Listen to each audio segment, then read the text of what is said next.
Bienvenidos a Conversaciones, un ciclo de entrevistas en Twitter Spaces de ahora. En el capítulo de hoy conversamos con Natalia Aruguete y Ernesto Calvo sobre redes y polarización.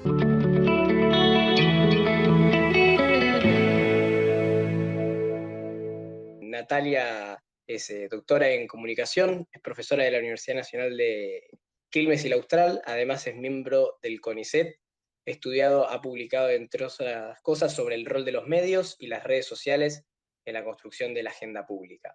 Ernesto es doctor en ciencias políticas, además autor de numerosos artículos. Actualmente dirige el Laboratorio Interdisciplinario para las Ciencias Sociales Computacionales y es profesor de Gobierno y Políticas Públicas de la Universidad de Maryland.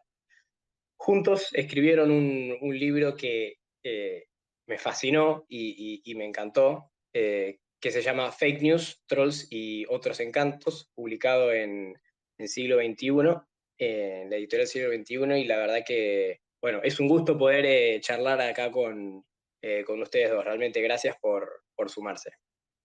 Y el rol de las redes está en bocas de todos, no solo en Argentina, sino en el mundo, por lo menos en el mundo occidental, es algo muy presente, y es algo que, si bien está muy presente, no está desde hace mucho tiempo, porque es bastante reciente la aparición, la irrupción, digamos, de las redes. Y la polarización preocupa bastante sobre todo con lo que ha ocurrido, bueno, en Estados Unidos, en Reino Unido, con el Brexit, pero también, como ocurre en muchos países latinoamericanos, de los cuales Argentina no es la excepción. Y estas preguntas creo que han dado vuelta bastante después de sobre todo de lo que pasó con la vicepresidenta, que es, por ejemplo, si hay una radicalización de la derecha, si las redes sociales favorecen el tribalismo y la violencia, o en realidad solamente exageraron o dieron a conocer lo que ya estaba. Quizás si son los medios tradicionales los que son responsables por la decadencia del debate, o es la sociedad la que es responsable. Son todas preguntas que aparecen, no las entendemos, y Ernesto y Natalia nos las van a responder. No, en la medida de lo posible nos encantaría que discutamos esto. Y bueno, para comenzar a hablar sobre el tema, quería romper un poco el hielo con algo más personal y que tiene que ver con sus intereses, sus motivaciones, y tiene que ver con la razón que los haya llevado a estar interesados en los temas de polarización. ¿Qué fue lo que los atrajo a este, campo de estudio? Bueno, a ver, inicio yo, en realidad, para comentar que tampoco tengo la sensación de que nosotros hayamos iniciado teniendo absolutamente claro que queríamos hablar de polarización.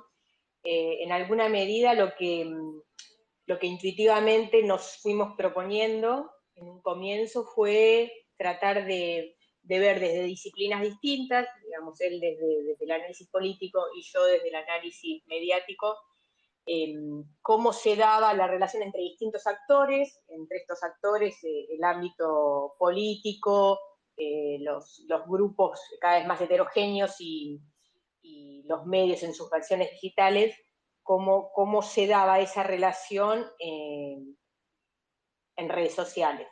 Ahí iniciamos. Y lo cierto es que cuando iniciamos fue el ruidazo contra el tarifazo, que fue uno de los primeros eventos más polarizantes que se dieron durante la gestión de Mauricio Macri. Ya Ernesto había trabajado con Nieman, donde la polarización había sido muy, muy profunda.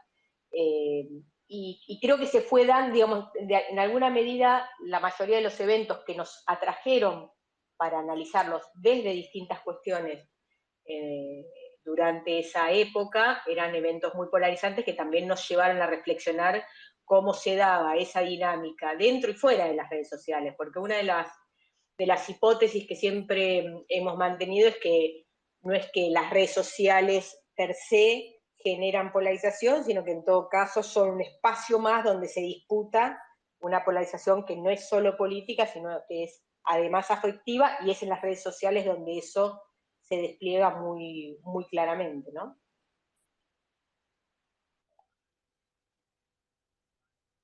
Qué bueno, sí. Sí a todo, como el sticker. Ernesto, te paso la Sí, palabra.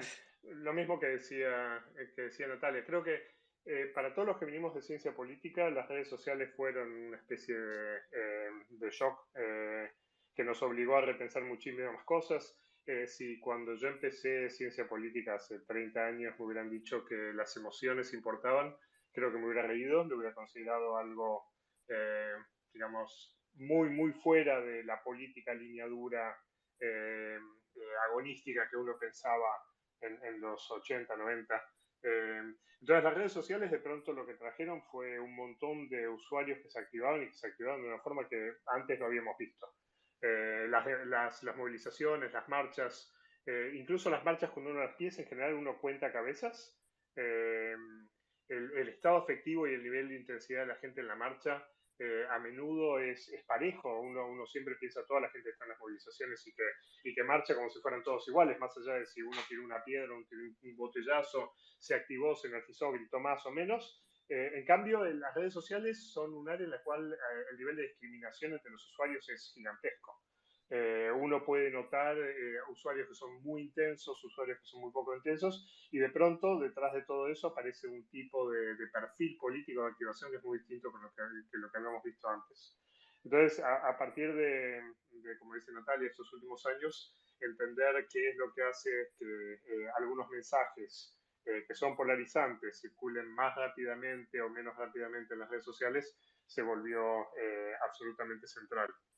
Entonces, como dice ella, no es que la polarización es resultado de las redes sociales son una especie de lente que amplifica aquello que hay y cuando las presiones sociales son a la polarización, las redes sociales son un espejo que magnifica esa polarización que vemos offline, que vemos fuera del universo digital.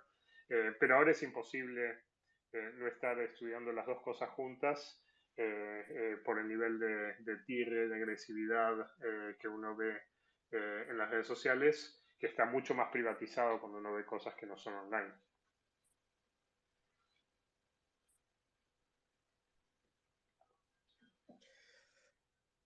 Claro.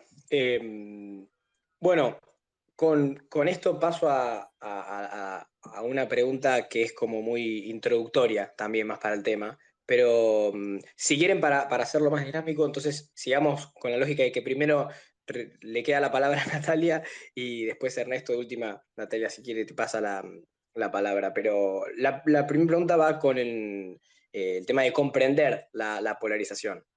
Bueno, aparte de lo que ustedes estudian también requiere de no solo comprenderla, sino medirla, estudiarla. Y bueno, la pregunta es qué entendemos por polarización y cómo podemos medirla y estudiarla para eventualmente entender cómo opera y las consecuencias que tiene. Bueno, yo diría que enfatizaría este aspecto que mencionaba Ernesto, eh, la polarización tal como nosotros la estamos estudiando en este momento y como la vamos confirmando con con cada estudio que hacemos, ya no puede ser pensada solo en términos políticos, ideológicos, medida de izquierda a derecha, que sin embargo es uno de los aspectos que más consideramos o que consideramos muy fuertemente cuando hacemos el análisis de nuestros mapas de activación frente a eventos que polarizan. Sin embargo, lo que vemos muy claramente es que cuando los usuarios en redes sociales se activan, tanto cuando confirman sus creencias en su interacción con los discursos, como cuando las refutan, en ambos casos lo que se da muy claramente es una activación de sus emociones. Y entonces, una de las cuestiones que tratamos de analizar, independientemente de cómo pensamos la polarización en términos estrictos, es que tanto el involucramiento político cómo el propio comportamiento político no puede distinguir entre una dimensión más ideológica, programática o de posiciones alrededor de temas duros, sino que también tiene que ver con un termómetro donde intervenciones de líderes o dirigentes o de determinado tipo de actores, donde determinados eventos o discursos nos activan afectivamente y eso nos lleva también a reaccionar dentro y fuera de las redes sociales. Exacto. Por ejemplo, uno puede pensar las cientos de formas en las cuales la polarización se expresa, en formas que son pequeñas y son cotidianas. Por ejemplo, cuán lejos estoy yo, ¿no?, de un votante del peronismo, ¿cómo se llama?, del PT, del bolsonarismo. En cada uno de los lugares puedo pensar esa distancia que me separa del otro grupo o de los otros actores, pero esa distancia en política, en comunicación, hace algunos años la pensábamos como la distancia, como dijo Natalia, de izquierda-derecha, ¿no? Entonces yo estoy en un 2 en la izquierda, alguien está en un 8, la distancia es de 6, es una distancia simbólica que hace que yo esté muy lejos, por ejemplo, de un votante de derecha. Pero también empezamos a medir otra cantidad de polarizaciones que son en política pública, que son en afecto. ¿Cuán probable es, por ejemplo, que yo interactúe con una persona que es del bolsonarismo? ¿Cuán probable sería que yo coma un almuerzo con esa persona? ¿Cuán probable sería que aceptara que mi hijo o hija se casara con una persona que apoya a Bolsonaro, por ejemplo? Entonces uno empieza a encontrar esto que Natalia llamaba el termómetro, que es la distancia en todos los órdenes de la vida que van aumentando.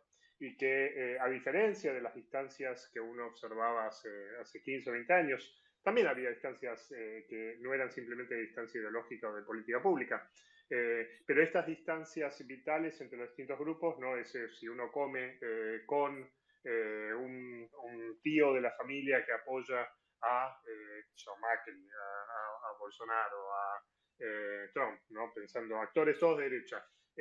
La probabilidad de que yo almuerce con ese tío ha ido disminuyendo. La probabilidad de que yo acepte un cuñado que sea de esos actores ha ido disminuyendo. Entonces, la polarización uno la mide en todos los terrenos en los cuales se practica, que no son solamente la distancia que yo percibo en política pública, sino en todos los órdenes de la vida. Entonces, cuando uno empieza a analizar eso a través de encuestas, a través de cómo uno percibe discursos en las redes sociales que se bajan masivamente, lo que empezamos a ver es que esa distancia afectiva ha ido creciendo. Entonces, la pregunta es por qué, ¿no? Por ejemplo, tenemos medidas muy claras que el macrismo y el kirchnerismo, el fernandismo, depende de cómo uno lo piense, en política pública no son tan distintos como la gente cree. Que la distancia que hay ideológicamente y la distancia que hay efectivamente es muy superior a la distancia política pública. Y sin embargo, la medición es, digamos, la gente percibe que esa distancia es enorme, ¿no? En lo que se proponen impuestos, en salud, en educación, mucho más que lo que es en realidad. No que no hay diferencias, pero las diferencias son mucho más pequeñas que lo que uno pensaría dada la grieta.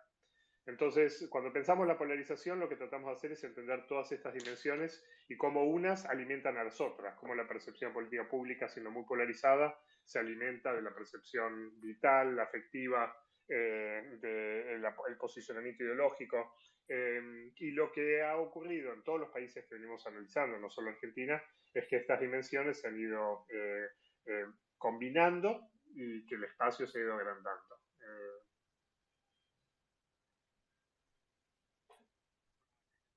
No, espectacular. Bueno, muy, muy claro por parte de los dos.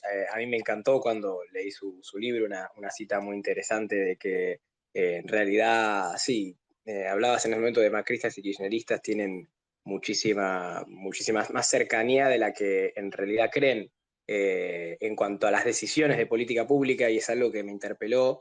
Creo que todos los que estamos acá nos interesa mucho la política y todos hemos pasado o visto de cerca discusiones en las que las personas terminan enojadas o en una diferencia que parece como muy radical, como muy pasionalmente distinta, y en realidad a veces la diferencia es mucho menor. A mí particularmente me pasó con amigos que que pensábamos muy distinto o radicalmente distinto exactamente, como sobre una figura, pero en definitiva las cosas básicas, como por ejemplo educación pública o salud pública, teníamos coincidencias.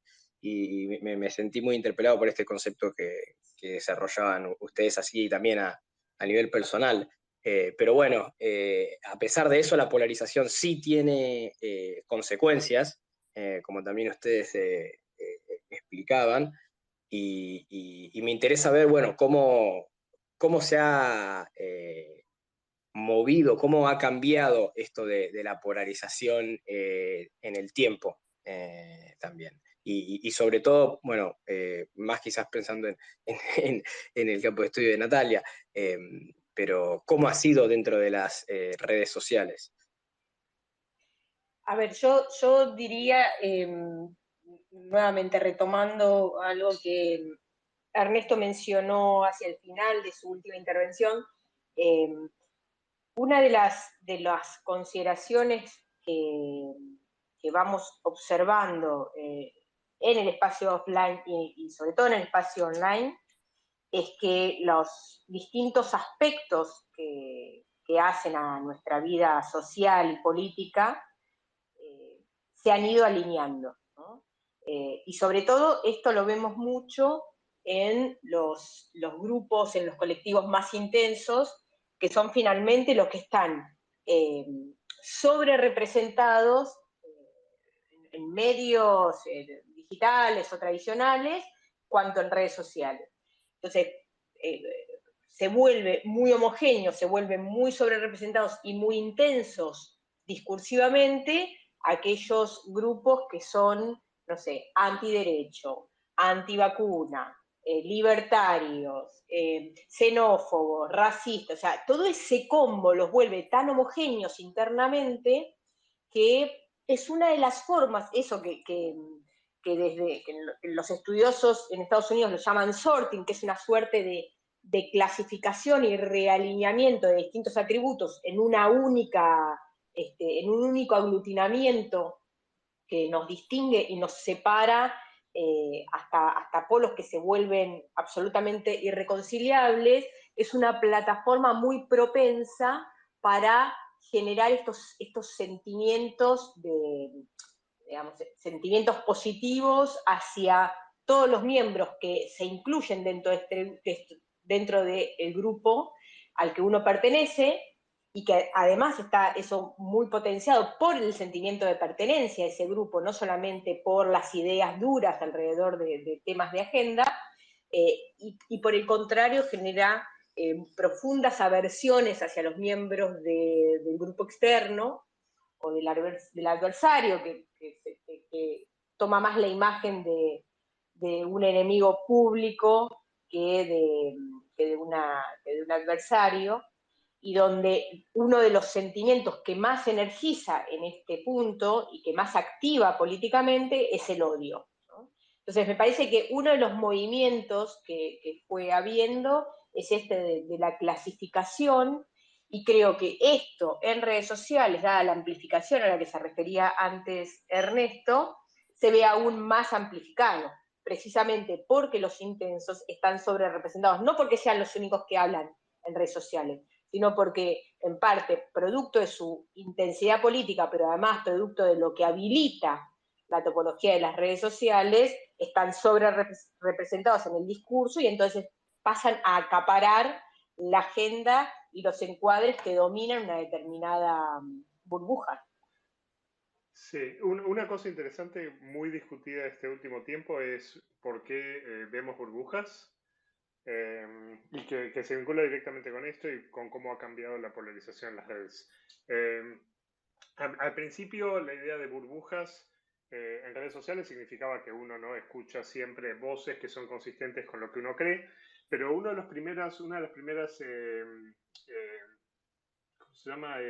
Paradojas que se encontró cuando empezamos a analizar todas estas burbujas de las redes sociales es que la gente tiene comunidades mucho más diversas a las que siguen las redes que lo que estamos viendo. Entonces, si pensamos en nuestros propios muros, cuando miramos el muro nuestro, la polarización es evidente. Vemos mensajes muy tóxicos, vemos formas de violencia política muy altas, pero además lo que vemos es muchísimo más contenido político que es consistente con lo que nosotros creemos y que llega al contenido de aquello que no es consistente en general como una forma de ataque de aquellos de aquellos grupos que nosotros en realidad seguimos y con los que nos identificamos. Pero una de las cosas extrañas es que nuestro propio muro, si nosotros lo miramos, no es tan poco diverso. En general tenemos mucha más gente, si soy peronista, tengo mucha más gente del PRO que lo que yo querría, si soy del PRO, tengo mucho más peronistas que lo que yo querría. Lo mismo pasa con todas las áreas, incluso en Estados Unidos, que están más polarizado que Argentina, a mi juicio. Eso también es cierto de republicanos y de demócratas. Pero aun cuando nuestra comunidad es muy diversa, el contenido que vemos no es tan diverso, es mucho más partisanos, están mucho más polarizados que nuestra comunidad de contacto. Y eso en verdad tiene que ver con otro fenómeno que ahora cada vez es más claro, que es que los actores que son más políticos y los actores que son más intensos y que están más polarizados comunican mucho más y mucho más rápido que los que están menos polarizados. Entonces, aun si nuestras redes son diversas, lo que ha ido pasando es que el contenido que observamos es mucho más parecido a una burbuja que lo que uno esperaría dado quiénes son los que tenemos en nuestros muros. En estos últimos años, vos preguntabas por la historia, ¿no? De la polarización. En estos últimos años, el nivel de concentración que hemos visto en los mensajes ha ido aumentando. Cuando hice el primer análisis de Nisman y cuando nosotros hicimos el análisis después del tarifazo, el nivel de concentración, el Gini de la desigualdad que veíamos en las redes sociales era de 0.7. Mucho más grande que la economía, pero 0.7. Hoy en Twitter es de 0.82, 0.83. O sea que es todavía más concentrado lo que vemos en Twitter y más intenso. Y eso es porque, de nuevo, con mayor polarización, alguna gente se va del mercado de Twitter, pero en particular que los que siguen comunicando mucho, muy rápidamente, a gran velocidad, tienden a ser los más intensos, los más politizados, los más polarizados. Entonces, las burbujas han ido aumentando, pero no han ido aumentando tanto porque nuestras comunidades sean menos diversas, un poco sí, pero particularmente lo que ha pasado es que hay una diferencia enorme entre la propensión a comunicar por parte de quienes están en la política, viven de la política, les interesa la política, y aquellos que habitualmente entraban más ocasionalmente, ¿no? Aquellos que son los votantes y los participantes y los activistas episódicos, los que entran y salen y entran y salen. Entonces eso ha cambiado mucho y ha hecho que la política sea mucho más un terreno de los intensos que lo que era hace algunos años.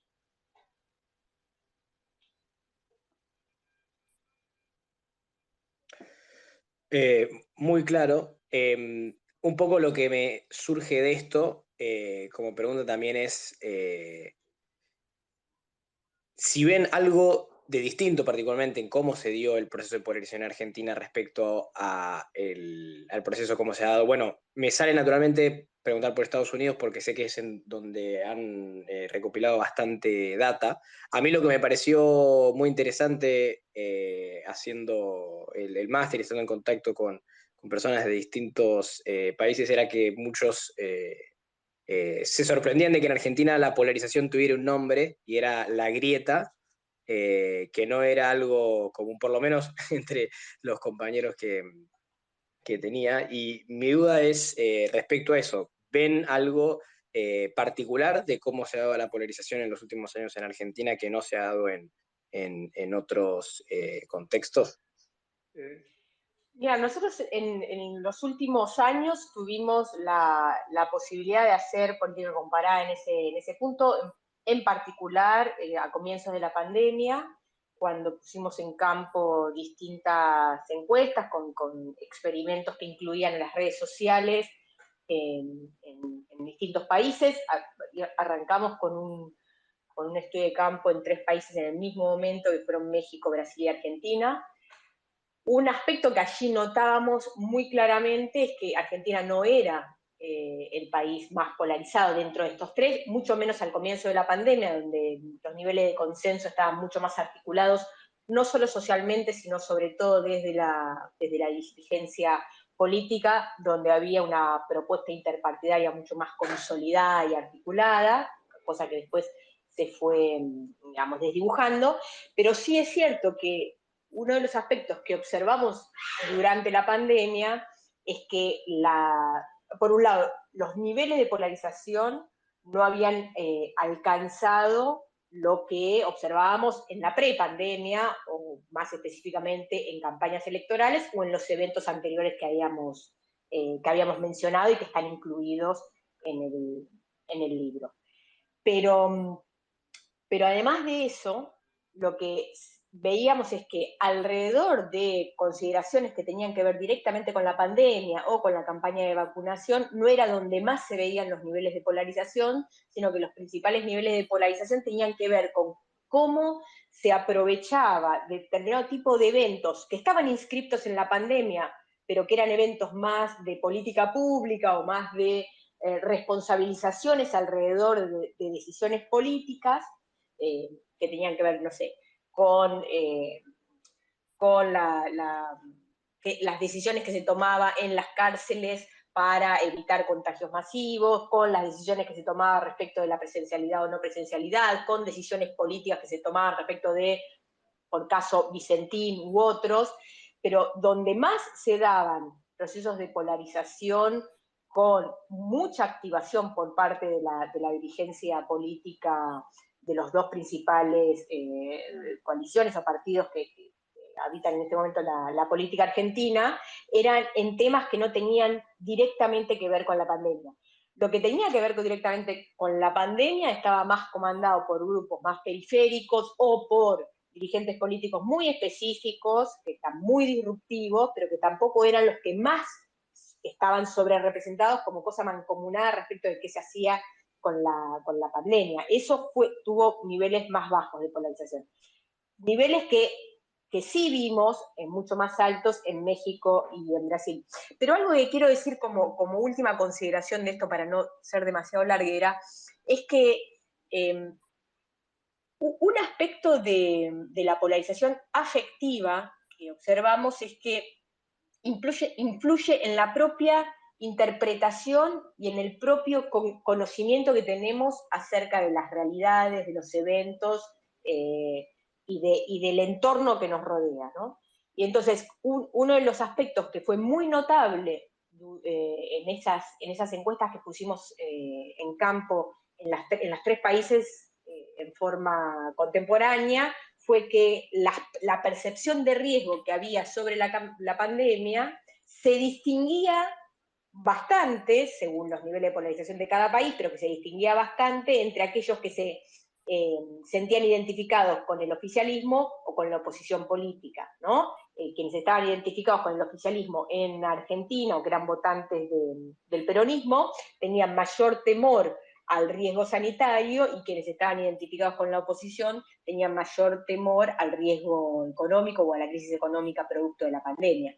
Entonces, me parece importante también entender esto. La polarización también tiñe la forma de interpretación de los eventos.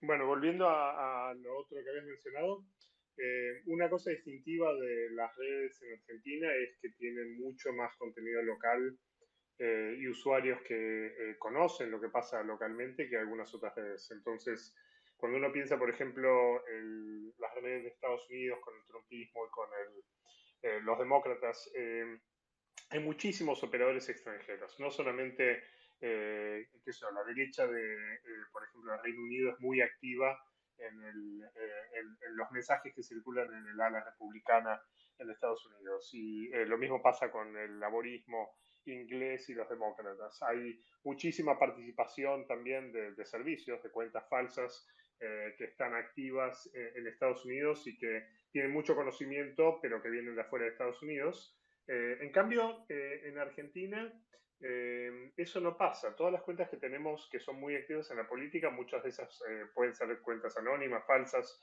pero en general son cuentas administradas por actores locales, por partidos locales, y en ese sentido tienen una carga política muy alta y tienen muy poco servicio y muy poco contenido que viene de actores internacionales. En Brasil, durante el juicio a Dilma, teníamos todo el tiempo en el impeach Dilma una cantidad de actores que venían desde Estados Unidos, teníamos cuentas que estaban viniendo desde Ecuador, desde Venezuela, desde Chile, que conforman una especie de comunidad sincronizada internacional de derecha que es muy activa y está coordinada y que ha sido muy documentada para Estados Unidos. Y extrañamente, en La Ola Celeste, por ejemplo, que uno lo veía en Argentina, ese actor estaba detrás de...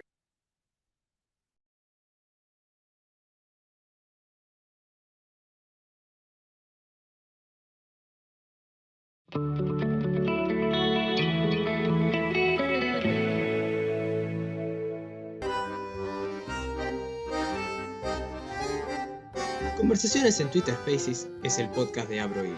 Si tenés alguna sugerencia, visita nuestras redes en abrohilo.arg o visita nuestra web en www.abrohilo.com.